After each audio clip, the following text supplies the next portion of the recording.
Hafeez quarter میں کراچی کے گرمی کے دنوں میں انسان ہو رنگ کا بھی کالا ہو اور اس کو پسینہ بھی آ جائے، رنگ کا بھی کالا ہو پسینہ بھی آ جائے، اس کمرے میں ایئر کنڈیشن نہیں تھے، پنکھے بھی تھے، اور کراچی کی گرمی میں، تو پھر بتاؤ کہ کیا ہوگا؟ تو اس کالے سے پھر بوسہ لے گا؟ تو وہ بندے جو ہمارے ساتھی مرتد ہو رہے تھے، قریب تھا کہ مرتد ہو جائے، وہ اٹھے قسم خدا کے رونے لگے اور میرے پیشانی بوسہ ایسے چمٹ گئے میرے پیشانی، میرے ساتھ چمٹ گئے، بالکل بوسہ لے رہے ہیں۔ ان کے منہ کے اندر تو پسینہ ہی جائے گا اور کیا جائے گا، میں کون سا خوبصورت ہوں؟ اور باہر نکلے، جب ہم لوگ نکلے ان کو ذلیل کر کے، کبھی میرے ہاتھ پکڑ کر کے ایک الگ بوسہ دے رہا، دوسرا الگ بوسہ دے رہا، کہتے مولوی صاحب اللہ کی قسم ہم نے پکا اس کے ہوتے ہوئے ہم نے ارادہ کیا تھا کہ اب اس دفعہ ہم پھر پکا قادیانی آپ صلی بنے۔ اللہ علیہ وسلم کی اس پیشن گوئی کے مطابق کہ بنی اسرائیل میں اتنی جماعتیں اور فرقے تھے اور میری امت میں اتنے بنیں گے اور یہ سب کے سب جہنم میں جائیں گے، مگر ایک جماعت ایسی ہوگی ما انا علیہ واصحابی، جو میرے راستے اور میرے صحابہ کے راستے پر چلے گی، یہ جماعت جنت میں جائے گی، جسے دوسری زبان میں اہل سنت والجماعت کہیں۔ تو آپ صلی اللہ علیہ وسلم کی اس پیشن گوئی کے مطابق فرقے بنے ہیں اور بنتے چلے جا رہے ہیں۔ جہاں ایک طرف فرقے بنے ہیں، جماعتیں بنی ہیں، تو وہاں دوسری طرف اللہ تعالیٰ نے ایسے جان باز جمع مرد، ایسے سرفروش پیدا کیے ہیں جنہوں نے جان کی بازی لگا کر اپنا مال، وقت، تن، من، دھن سب کچھ اللہ کے دین کی سربلندی کے لیے خرچ کیا اور اللہ کے دین کی سربلندی کے لیے لگایا۔ موجودہ دور میں ایک فتنہ اور ایک فرقہ اور ایک جماعت جو اسلام سے خارج ہے، قادیانیت ہے، جو آئے روز مضبوط ہوتا جا رہا ہے۔ جہاں ایک طرف یہ مضبوط ہوتا جا رہا ہے، وہاں دوسری طرف اللہ تعالیٰ نے ایسے علماء حق اور رجال کار پیدا کیے ہیں جو ان کی ناک میں دم کیے ہوئے ہیں، اور جیسے جیسے وہ سر اٹھانے کی کوشش کرتا ہے یہ حضرات اس کو اس سے زیادہ دبا دیتے ہیں۔ انہی سرفروشوں میں سے ایک نام حضرت مولانا ڈاکٹر منظور مینگر صاحب دامت برکاتہم العالیہ کا ہے کہ حضرت کا ایک قادیانی سے واسطہ پڑا، ایک قادیانی سے مناظرہ ہوا، تو اس مناظرے کی ساری روایات حضرت کی زبانی ہی سنتے ہیں۔ آئیے سنتے ہیں کہ حضرت کیا فرما رہے ہیں۔ اب بھی جا کر کے یہاں عوامی مرکز ہے، اس میں دو افسر ہیں، ہارون اور مطیع اللہ، یہ دونوں کے دونوں یہی کراچی کے محکمے کے بڑے افسر، محکمے گیس میں، ان کے اوپر جو افسر ہے وہ عبدالعزیز نام ہے، وہ پکا قادیانی ہے۔ اب وہ عبدالعزیز ان کو تنگ کرتا رہا، وہ ان کو تنگ کرتا رہا کہ اللہ آپ کا بھلا کرے، یا مجھ سے بحث کرو، بس میں ان سے جیتتا تھا، یا اپنے مولوی کو لاؤ، میرے مولوی قادیانی سے بحث کرے، تم جیت گئے تو میں قادیانیت چھوڑوں گا، میرا مولوی جیت گیا تو تم لوگ قادیانی بنو گے۔ سمجھ رہی ہے کہ نہیں؟ یا یہ کہ میں تمہیں رگڑا دوں گا۔ یہ ہوتا ہے ان محکموں کے اندر جی، یہ ہمارے ملک کا حال ہے۔ یہ میں غیر ذمہ دارانہ کوئی بات نہیں کر رہا، یہ بات ہے ذمہ داری کے ساتھ کہہ رہا ہوں۔ تو یہاں بھی اسی طریقہ پر رگڑا دے رہے تھے کہ آپ جو ہے نا قادیانی بنے، یا مجھ سے بحث کرو یا ہمارے مولوی سے کرو، جو بھی جیتے گا اسے۔ ہمارے یہ ساتھی جو اللہ آپ کو بھلا کرے گئے یہاں ماڈل کالونی میں، ایک مولوی صاحب تھا، اب ملتان چلا گیا، لاہور چلا گیا۔ مولوی صاحب ماشاءاللہ آپ کی طرح خوبصورت خوب ہے، قدابر اور خوبصورت قسم کا آدمی بھی ہے۔ میں نے مولانا یوسف لدھیانوی سے پڑھا ہے، میں نے منظور احمد چنوٹی سے پڑھا ہے، میں نے اللہ بسائے سے پڑھا ہے، فلاں سے پڑھا ہے، فلاں سے پڑھا ہے، سمجھے، مناظرہ پڑھا ہے۔ لفظ ہوتا ہے مناظرہ لیکن وہ کہتے ہیں مناظرہ، سمجھے، مناظرہ پڑھا ہے۔ مولوی صاحب اس کو لے گئے اور ہماری جامع فاروقیہ کے مولانا عبداللہ صاحب میرے کلاس فیلو ہے، جامع فاروقیہ کی شاخ کی ناظم ہے، قاری محمد امین، یہ ابھی تک زندہ ہے۔ یہ حضرات اس مولوی صاحب کو یہ اس کو لے کر کے گئے کہ میں مناظر اسلام ہوں۔ حفیظ کوارٹر ہے ناظم آباد کے اندر، وہاں چلے گئے، یہ حضرات چلے گئے۔ قادیانی نے اپنے مولوی لائے، وسیم اور داؤد، احمد وسیم اور اللہ کو بھلا کرے داؤد، دونوں کو لائے۔ ہمارے مولوی صاحب کو انہوں نے 10 منٹ میں خاموش کی، مناظر اسلام کو 10 منٹ میں خارج۔ مولوی صاحب ہمارے ساتھی قسم خدا کی بڑے بڑے افسر ہیں، وہ رونے لگے کہ کیا ہو گیا۔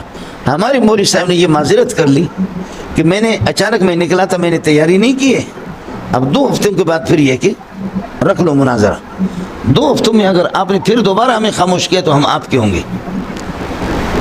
اب اللہ کا کرنا یہ ہوا کہ یہ 2 ہفتے ان کے پورے ہو گئے، اس نے کتابیں جمع کی، اردو دیکھی، تو اردو والا تو اس کو اللہ ذلیل کر ہی لیتا ہے، سمجھ رہی میں کہ نہیں، فلاں نے مناظر سے پڑھا، اس الو کے پٹے کو عبارت پڑھنا بھی نہیں آتا، تو اسے پڑھتا ہے، سمجھ رہی میں کہ نہیں۔ شرم آنی چاہیے کہ کچھ کسی کے پاس شرم ہو۔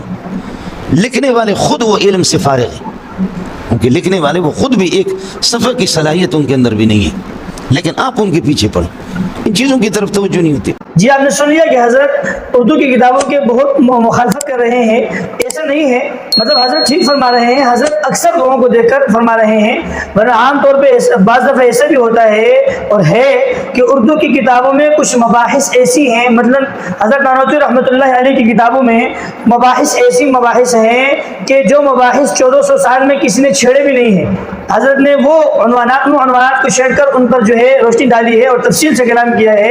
تو جو اردو کی کتابوں سے منع فرما رہے ہیں، یہ اس لیے منع فرما رہے ہیں کہ آج کل لوگوں کا ایک رواج بن چکا ہے کہ ماخذ اور مرجع کی تلاش میں اردو کی کتابوں کے پیچھے بھاگتے ہیں، حالانکہ ہمیں اصل کتابوں کی طرف رجوع کرنا چاہیے، ورنہ حضرت نے خود کتنی اردو کی کتابیں پڑھی ہوں گی اور علماء نے بھی اردو کی کتابیں لکھی ہیں، تو اس کی بہت سی وجوہات ہیں، جہاں ایک وجہ ایسی ہے کہ اردو ہماری قومی زبان ہے، اکثر لوگ اردو ہی بولتے ہیں، تو جب اردو میں کتابیں لکھی جاتی ہیں وہ اسی لیے کہ جو اپنی زبان ہے اس سے سمجھنے میں آسانی ہوتی ہے۔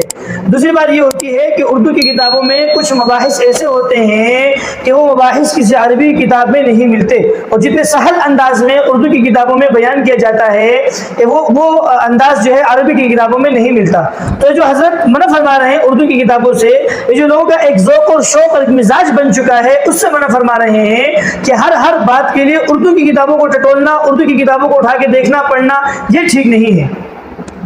مولانا عبداللہ صاحب میرے پاس آ گئے، پرانی بات ہے کہ میں نے نئی شادی کی، نیا مدرس تھا، بالکل دبلا پتلا سا تھا، کہا کہ جی اس قسم کے مناظرے ہم لوگ جو ہے نا جائیں گے، اور حضرت اقدس میں اس کا نام نہیں لیتا، بہت بڑا علامہ ہے۔ میں نے کہا کہ میں مدرس آدمی ہوں، مجھے ان چیزوں کا پتہ نہیں ہے، اگر کوئی ترکیب کی بات کرے گا یا کوئی اور مسئلہ کرے گا، صرف نحو کی بات ہوگی یا کوئی تدریس کی کوئی اور اصول سے، تو میں آپ اس کو ہیلپ کر سکوں گا، میرا مطالعہ نہیں ہے، میں تو مدرس آدمی ہوں۔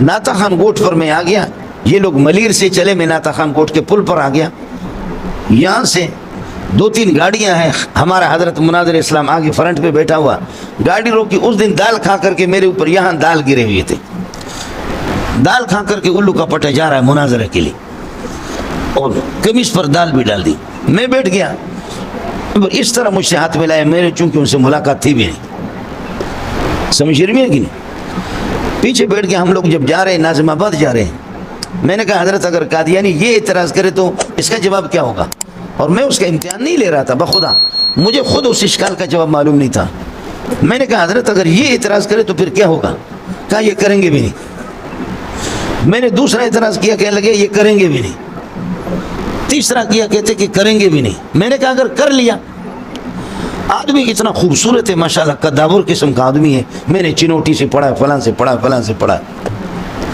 مولوی صاحب ہم لوگ جب وہاں گئے اور جب سلسلہ شروع ہو گیا، اعلان ہو گیا کہ مولوی داؤد وہ مناظر ہے اور ان کا معاون ہے مولوی وسیم، اور ہمارے حضرت صاحب مناظر ہے اور اس کا معاون ہے مولوی منظور، جامع فاروقی کا مدرس ہے، کوئی منظور مینگل نہیں تھا، صرف منظور، مینگل بعد میں مشہور ہو گیا۔ بات شروع ہو گئی کہ عیسیٰ علیہ السلام، یہ کہتے قادیانی پر بحث کریں گے کہ قادیانی نبی ہے یا نہیں، نبی کی صفات اس میں ہے یا نہیں ہے، قادیانی کہتے کہ عیسیٰ علیہ السلام پر بحث کرتے کہ عیسیٰ زندہ ہے یا مردہ ہے، ہم لوگ قادیانی کہتے کہ عیسیٰ مر چکا ہے، جب عیسیٰ مر چکا ہے تو تواتر سے ثابت ہے کہ ایک مسیح آئے گا، ینزل فیکم ابن مریم، یہ احادیث تواتر سے ثابت ہے، تو اس سے قادیانی مراد ہے، عیسیٰ تو مر چکا ہے، اگر عیسیٰ زندہ ہے تو خود آئے گا، اور اگر مر چکا ہے تو پھر قادیانی اس کی جگہ پر آئے گا، قادیانی کا مطلب یہ دوسرا، یہ کہتے ہیں نہیں تمہارا نبی جو ہے نا کاڑا ہے، کاڑا کبھی نبی نہیں بن سکتا، اس نے کہا کہ تمہارے لیے کاڑا ہے، ہمارے لیے ٹھیک ہے، تم اس عیسیٰ کے مسئلے پر بحث کرو کہ قادیانی کی نبوت کا مسئلہ اس پر متفرع ہے، اس میں باتوں میں بات آ گئی، ایمان کی بات کرو، ایمان کیا ہے کہ تم لوگ مسلمان ہو اور ہم قادیانی کافر ہیں، اور ہم مومن نہیں تم مومن ہو، مولوی صاحب کہتے ایمان کی تعریف قرآن میں تو ہے لیکن اس وقت میرے ذہن سے نکل گیا، قرآن میں ہے لیکن میں نے آہستہ کہا، میں نے کہا قرآن میں کس جگہ پر ہے، کہتے وہ قد افلح المومنون وہ کیا ہے، میں نے آہستہ کہا حضرت یہ ایمان کی تعریف نہیں ہے، الذین هم فی صلاتهم خاشعون والذین هم عن اللغو معرضون والذین هم للزکاة فاعلون والذین هم لفروجهم حافظون. یہ ایمان کی تعریف نہیں ہے، یہ مقتضیات ایمان ہے، یہ متعلقات ایمان ہے. لیکن اس بغیرت کو کیا پتہ ہے کہ مقتضی کیا ہوتا ہے، مقتضا کیا ہوتا ہے، موجب کیا ہوتا ہے، موجب کیا ہوتا ہے. چونکہ آپ کی طرح سونے والا آدمی تھا نا،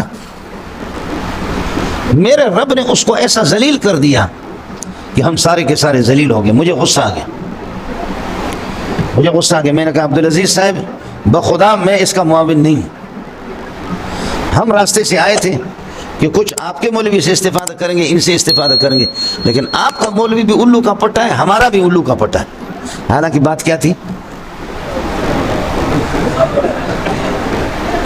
یہ وہ بات ہوتی ہے کہ اپنے آپ کو کمزور کہہ کر کے انگلی دوسرے کو دینا ہوتا ہے. اس کو تم سمجھتے بھی نہیں. یا ان کو کمزور کہہ کر کے حقیقت میں کمزور ہم تھے. خوشترا باشد کی سر دل برا گفت آیت در حدیث دیگرا. حقیقت میں ہمارا مولوی کمزور تھا. میں نے کہا یہ الو کے پٹے ہیں، دونوں کے دونوں ادھر ادھر مار رہے. اور میں اپنے مولوی صاحب سے راضی نہیں ہوں. یہ تو 5 منٹ کا مسئلہ ہے، 10 منٹ کا مسئلہ ہے، بات طویل کیوں کرتے؟ تو مولوی احمد وسیم نے کہا کہ جو 2 ہفتوں میں تمہارا مولوی جو مسئلہ طے نہ کر سکے اس کو خدا نے رسوا کر دیا. اب اس کی دیکھو بار بار پانی بھی پی رہا، پسینہ بھی اس کو آ رہا، تو اس مسئلے کو تم 10 منٹ میں حل کرو گے؟ میں نے کہا میرا رب حل کر دے گا. سمجھے؟ تو عبدالعزیز سے کہا کہ اس کو آنے دو، 10 منٹ کے لیے ہم مولوی صاحب سے بات کو ٹالتے، اس کو موقع دیتے. یہ جو جس پر دال گرا ہوا ہے، سمجھ رہی ہے کہ جس غریب کی قمیص اور کپڑے استری بھی نہیں ہے، اس کو موقع دیتے. اس کو پتا تھا کہ اس کو ایسے اٹھا کر کے یقین تھا کہ ایسے پھینکیں گے اس کو. آپ سمجھ رہے ہیں؟ میں نے کہا چل اب کر لے بات. آپ کی مرضی قادیانی کی نبوت پر بحث کرو یا آپ کی مرضی عیسیٰ علیہ السلام کی حیات اور ممات پر بحث کرو. کہتے عیسیٰ پر کرتے. میں نے کہا عیسیٰ علیہ السلام کا مسئلہ حیات اور ممات کا یہ عقیدے کا مسئلہ یا فرعی ہے؟ کہتے فرعی ہے. میں نے کہا عقیدے کا. کہا فرعی ہے. میں نے کہا عقیدے کا. کہتے فرعی ہے. میں نے کہا عقیدے کا. اب میں نے کہا کہ تعریف کرو عقیدہ کی. عقیدہ کہتے کس کو ہے؟ اگر یہ تعریف اس پر صادق آتی ہے تو پھر عقیدہ کا ہوگا، نہیں تو فرعی. کہتے عقیدہ ہوتا ہے نظریہ. میں نے کہا نہیں. عقیدے کی تعریف کرو. کہتے عقیدہ ہوتا ہے نظریہ. میں نے کہا نہیں. تو اردو پڑھا ہوا ہے، تجھے کچھ بھی پتہ نہیں ہے. عقیدہ کا ہوتا ہے نظریہ کا. آپ اندر کی بات ہوتی ہے، نظریہ کی بات. میں نے کہا نہیں، بالکل نہیں، اس طرح نہیں ہوگا.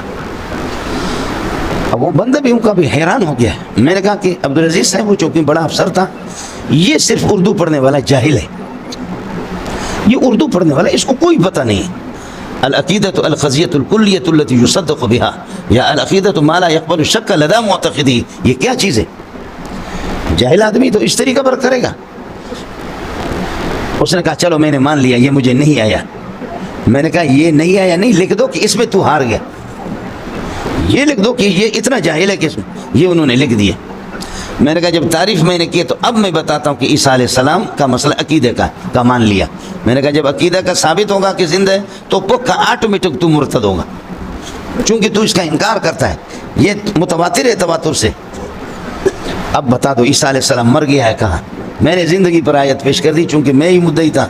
وما قتلوا یقینا بل رفعہ اللہ علیہ. کہتے بلکہ اللہ نے روح کو اٹھایا. میں نے کہا تو ان باتوں کو چھوڑ، یہ بتا دے کہ یہ ما قبل سے یہ بل ترقی کے لیے یا اضراب اور ابطال کے لیے.